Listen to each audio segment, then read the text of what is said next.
Шановні колеги, вітаю. Dear colleagues, welcome to Ukrainian Crisis Media Center, now with operational information from ATO. We have Colonel Andriy Lysenko, who is the spokesperson for Security and Defense Council of Ukraine.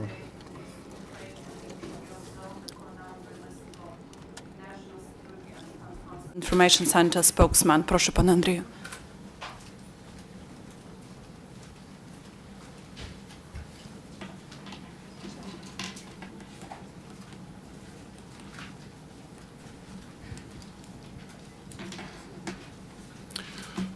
Доброго дня. Good afternoon, dear colleagues. Today, the President Poroshenko started the walking visit to Minsk, Belarus, and there will be a meeting of presidents of Ukraine, Belarus, Kazakhstan, Russian Federation, and the representative of EU on issues of foreign affairs and security. Catherine Ashton will be there. So the situation in the area of conflict, the situation ATO is,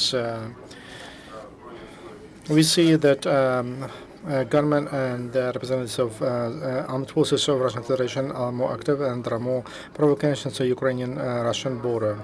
Russia is trying from its side to create a new front of military combat on the south of Donetsk region. After this breakthrough of the border near Novozovsk with precise shelling of Ukrainian artillery and aviation, we destroyed 12 airborne combat vehicles of our enemy. Now our armed forces near Novozovsk. The shelling of Novozovsk continues even now by Russian mercenaries, and the hospital is on fire. We continue active battles near Donetsk and Luhansk, Ilovaisk, and we're trying to cover all the roads which lead to Donetsk and Horlovka to block them completely. The heavy battles are taking place near Ilovaisk and Khrushchevata during this day. ATO had 29 fire battles, engagements near Kutyenko, Sulti, Щербаку, Сенько, Сабівка, Городище, Веселора, Волгулівка, Ясиновата, Чумаки, Червона Поляна, Мар'їнка, Красногорівка, Авдіївка, Старобишеве, Моспина, Хрещувати, Фаші, Стила. During the last day, the losses of the enemy lost about 200 people. ATO destroyed 2 tanks, 8 armored vehicles, 2 ground system, 2 vehicles, and 1 cannon. Ukrainian military men have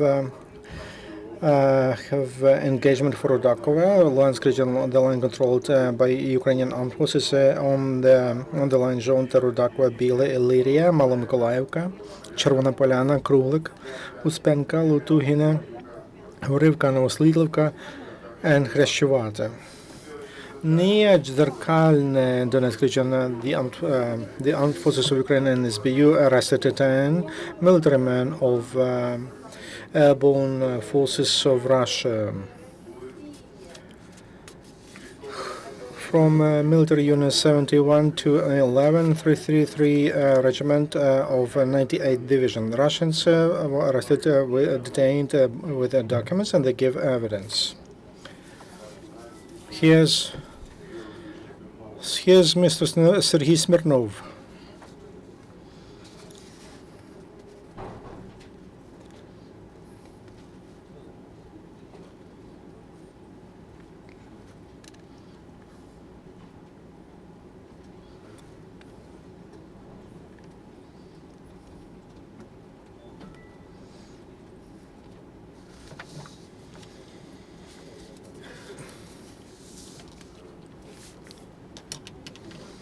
There's a problem with sound. All video you can find on ATO Facebook page. As paratroopers say, the battalion on the 23rd of August this year was dislocated by railroad to Rostov region of Russian Federation, and around 3 o'clock in the morning on the 24th of August the unit was raised and they will receive the order to make a march as a part of a column with several airborne combat vehicles. Only officers knew that they would intrude into territorial Ukraine, and there is a criminal case initiated because of this. Because of such cases, we ask citizens of Russian Federation and relatives of Russian military men, with the hope that Russians should understand that their sons by dozens that die in Ukraine daily. Please find out where they send your sons, your relatives. Officially, they go to trainings in different parts of Russian Federation, but in fact, they participate in military aggression against Ukraine. Border guards noticed intrusion on other parts of the border, and on the August 25th, near Krasnotalivka, Luhansk region, there was a group which passed the border from Russia, and at 3 o'clock, that border guards stopped those the infiltrators, and then additional operational groups of Ukrainian border guards came. The fight engagement lasted for 2 hours and a half, and infiltrators were supported by shelling from Russia Federation from mortars, airborne combat vehicles, and the first time Ukrainian border guards during the whole conflict they used against them non-guided shells, and used by helicopters. 4 died, 2 died, and 4 are wounded.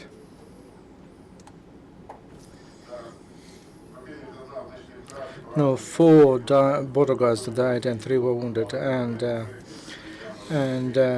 because at the place of an engagement there are some things of infiltrators, and we collected, and this is what is left from them.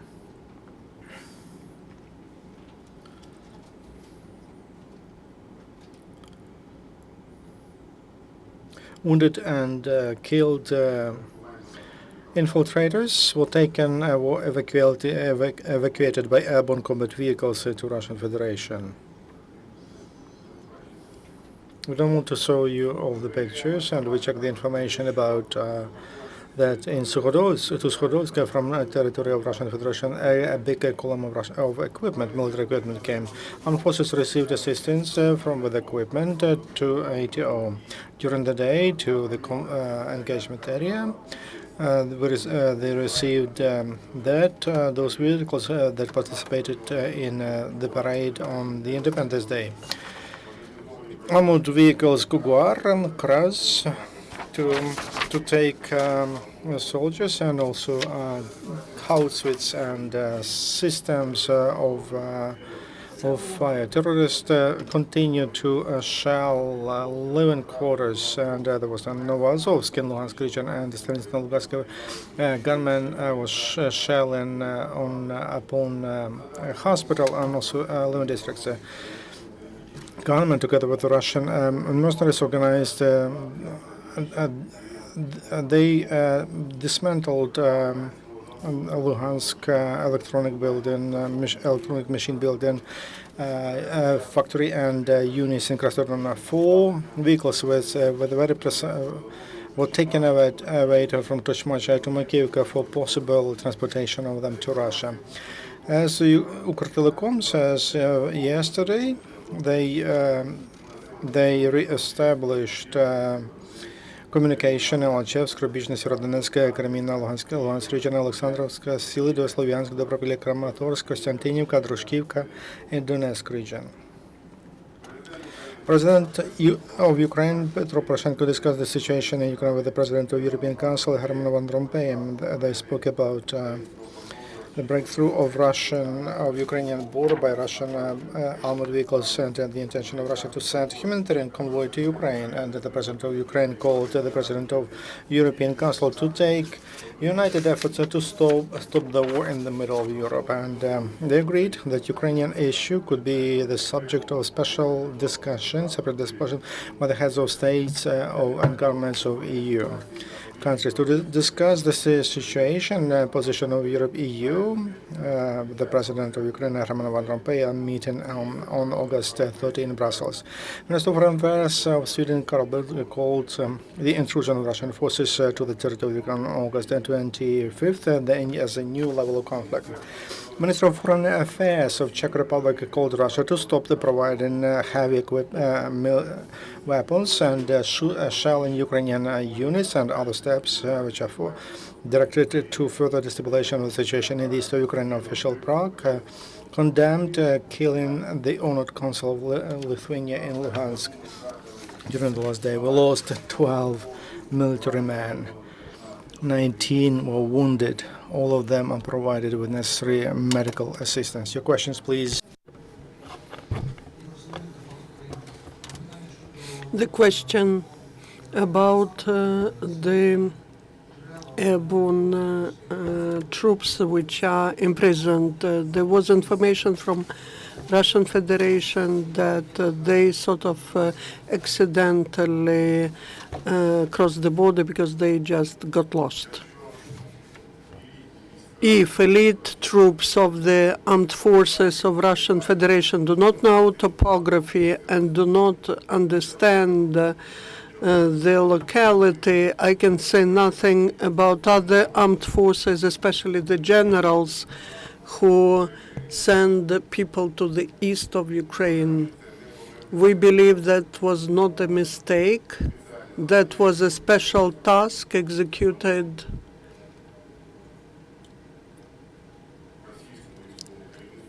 Russian military leaders have to think about what they are doing. We know that there's a lot of information about the families of military who do not know where these military are sent. They are told that they are sent for military exercise, but in fact they are sent to Ukraine. That is why I address the Minister of Defense, Gilitay, so that the families, mothers and wives and children of Russian military, they should ask the commandership about where their children or husbands are sent. And they need to get honest answers. You describe the situation in Ilovaisk generally, but there is information that some of the battalions are surrounded there. As far as I know, they are not the members of the, he's not the member of the ATO. We know that there are battles going on. It's difficult for the guys there. No one says that nothing is happening there. There are counterattacks there. We see that the Russian Federation does not stop to supply heavy weaponry, heavy equipment for mercenaries. But in those locations, we are regrouping the troops and the situation will be corrected. And in the nearest future, we'll continue our offense and liberate Ukrainian towns. What do you plan to do with the Russian imprisoned military?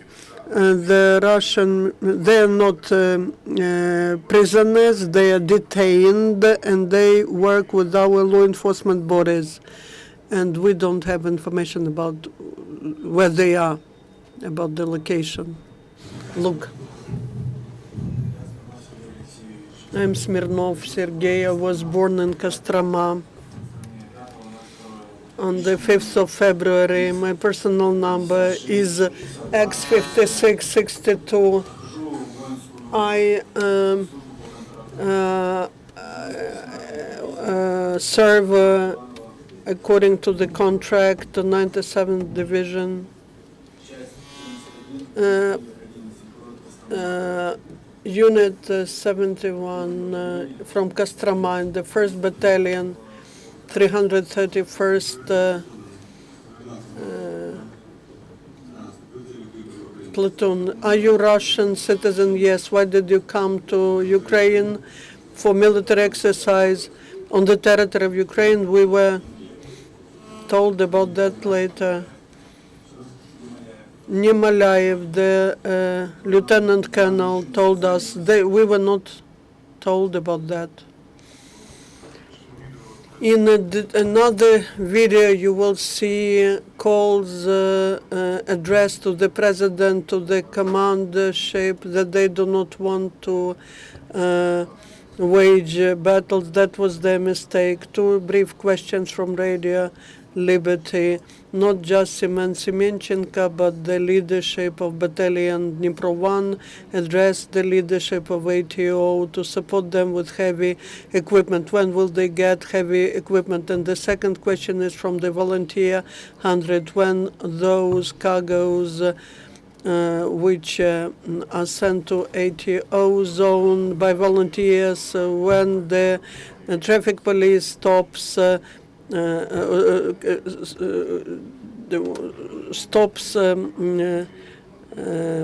basically not allowing them to go. Talking about traffic police and the volunteers, I would like to thank from Ukrainian military who are at the front line, talking about the movement of volunteer convoys. As far as I know, I don't know about this situation.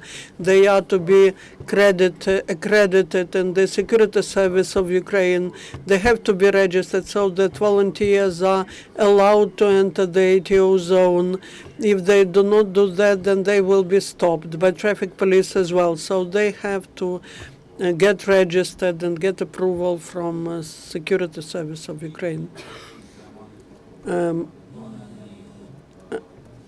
Yesterday you said that Mariupol is defended and those who are afraid, well, there's no sense for those people to move elsewhere.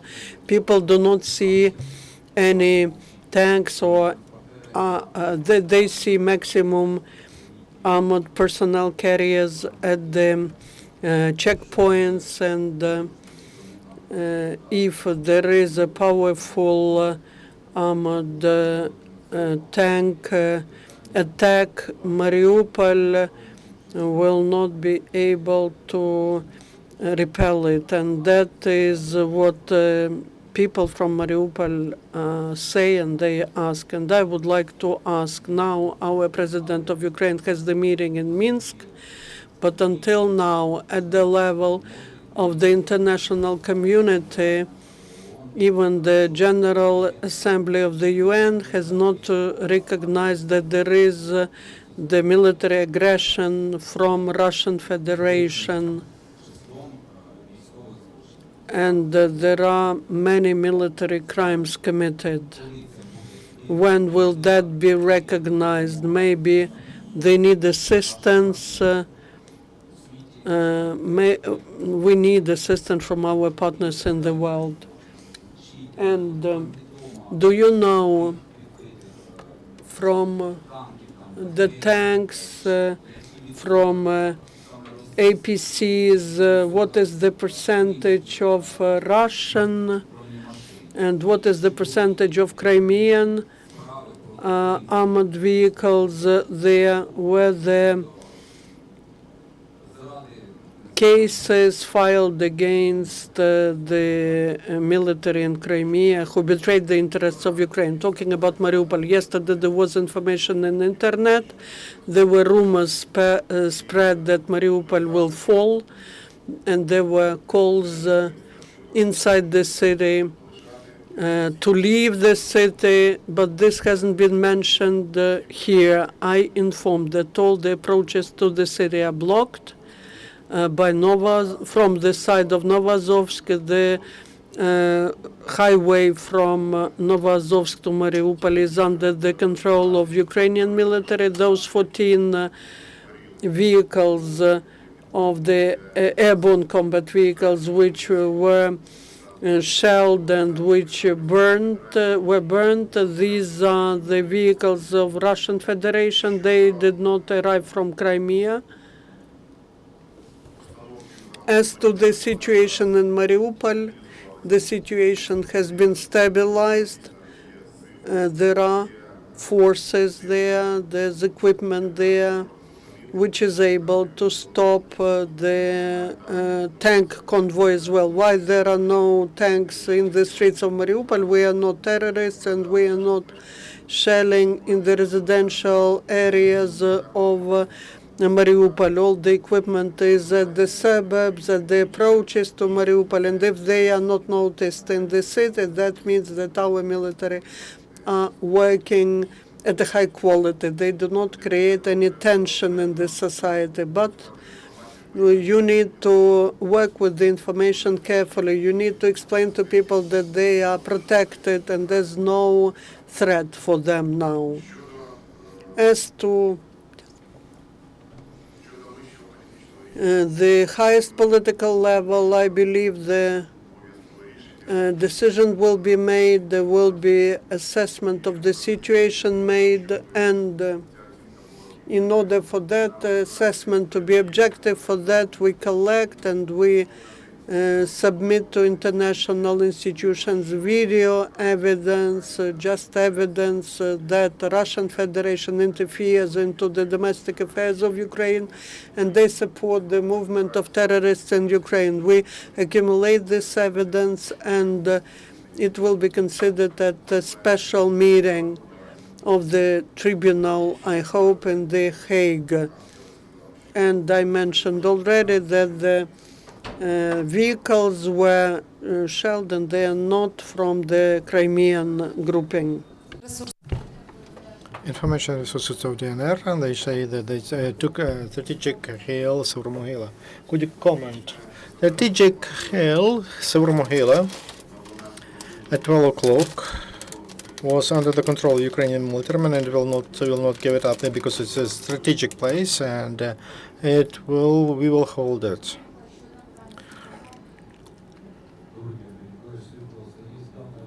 There's information that yesterday or last night, Ukrainian military men kicked out Russians from Markino village, and they are Russians under the siege near Obiv village.